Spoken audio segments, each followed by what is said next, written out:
The US Treasury Department says it's taking action against 3 people associated with the terrorist militant group Islamic State that have links to our country. The US says that there are ISIS cells operating in South Africa, Mozambique, Somalia and the DRC. Willem Els is the Senior Training Coordinator at the Institute for Security Studies. Willem, good afternoon to you. We've seen the US actually doing this before. They designate certain people in South Africa as ISIS financial facilitators. Do we know what they base that kind of decision on? Good afternoon to you. Yes, it is actually clear that the intelligence that has been gathered by the Americans, they gather that intelligence, but they also verify it with other intelligence services, and also they share it with the intelligence services of South Africa, because that is the protocol that needs to be followed. You mentioned that previously they did designate 4 other people in South Africa.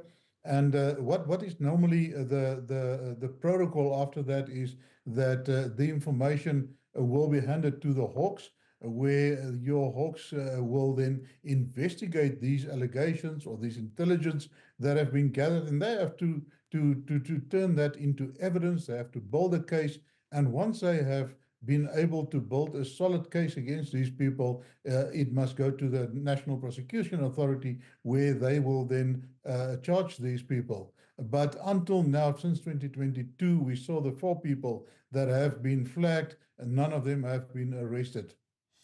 Does the US do this? Do they just watch money moving around the world? I mean, is it people sitting in a computer somewhere watching money flows? And I know there are rooms like that. Or they're actually investigating on the ground what these people are doing? They've got a comprehensive network in place, especially on the financial intelligence part, where they are following the money. And that is how you find your terrorists, is if you can follow the money. They cannot operate without fundings. So they've got physical assets, as well as that they have of course the very, very competent financial intelligence center that coordinates with other countries as well. We know that in Dubai, there's a big center that coordinates, and also in Europe. So it is actually something that came to pass after some resolutions taken by the United Nations Security Council in order to curb the financial flow of terrorism. So does that mean then, when the United States Treasury Department sort of gives this designation to these people, does it then put an obligation or place an obligation on our government to take action? Does it really mean the Hawks now have to investigate? Of course, you know, in the one place, if we did not pick up on that before them, then we've not been doing our job. So that is actually an egg in the face of the South African Intelligence Service, that a foreign intelligence service have to actually identify these threats and warn them about that. And that's also one of the points that were made in the report by FATF when they greylisted South Africa, that foreign intelligence agencies tend to pick up these threats before our agencies could do that. And that is also why they are busy with ramping up our intelligence fraternity, where they are busy with amending the Intelligence Act. They call it the GLAP Act. It's before Parliament. And those are all processes in order to rectify the challenges and the gaps identified by FATF, and that led to the greylisting of South Africa. We're in a very interesting position here, because we've had this claim made that this is coming through South Africa before, and in a strange way, this is happening quite close to us. I mean, Cabo Delgado in the north of Mozambique, yes, at least 1,500 kilometers away from our border, but that insurgency may be linked to these groups. Are we taking this seriously enough? I mean, I'm not saying ISIS is going to be on our border tomorrow, it won't be. But are we actually really taking into account how close this is to us? It's in our neighboring country, in a way. Yeah, without fear-mongering, I think we should take it more seriously. It is not far from us. We also picked up that some South Africans actually went there and joined. One of them, Ronaldo Smith, that was part of the Tulsi case here in South Africa. He actually went there, and it's been verified that he has actually been killed in battle there with the Rwandese forces in Cabo Delgado. There's some other South Africans that also joined. We're also aware that another one died there. But also what is very troublesome, you know, South Africa has been identified a long time ago as a financial hub that is funding these organizations. There's a lot of funding going out and money going out of South Africa, and that has been channeled towards Somalia, and then also, as we picked up now, towards Mozambique as well as the DRC and Uganda.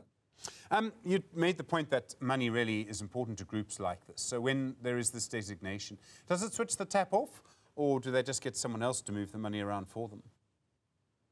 No, you know, if you can cut off their funding, you can actually curb their activities. They will find innovative ways to try to circumvent it. We're just putting up hurdles in front of them to make it more difficult for them, because it's very difficult to totally eradicate this funding of these people. But without these hurdles, you know, they will just grow much more faster, and they will be much more effective in doing what they do if they got free flow of money. And that is why it is our obligation to actually stop this money, or to prevent this money from leaving South Africa.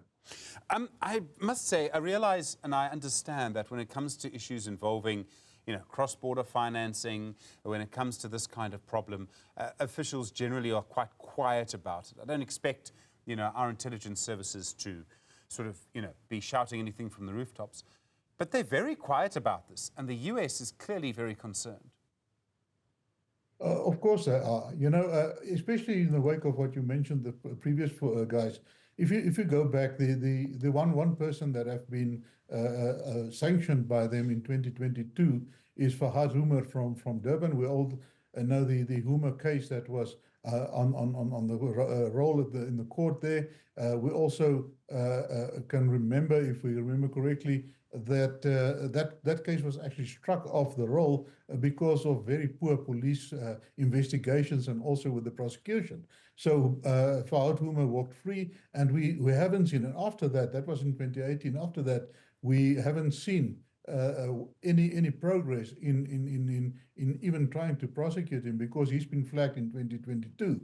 Another person that has also been flagged is the person that was abducted in the Mall of Africa with the surname of Abadiga, and where the military was implicated in the abduction of this person. And what we saw, that the investigating officer from the Hawks, Lieutenant Colonel Frans Matipa, he was actually assassinated investigating this case. But up till now, we haven't seen any progress in that, and that is very worrisome for us, because it seems that that there's a lack of either capacity or the political will to move forward on this, or we don't have the capacity to do it. Willem Els, thank you. Senior Training Coordinator at the Institute for Security Studies. Really appreciate the time.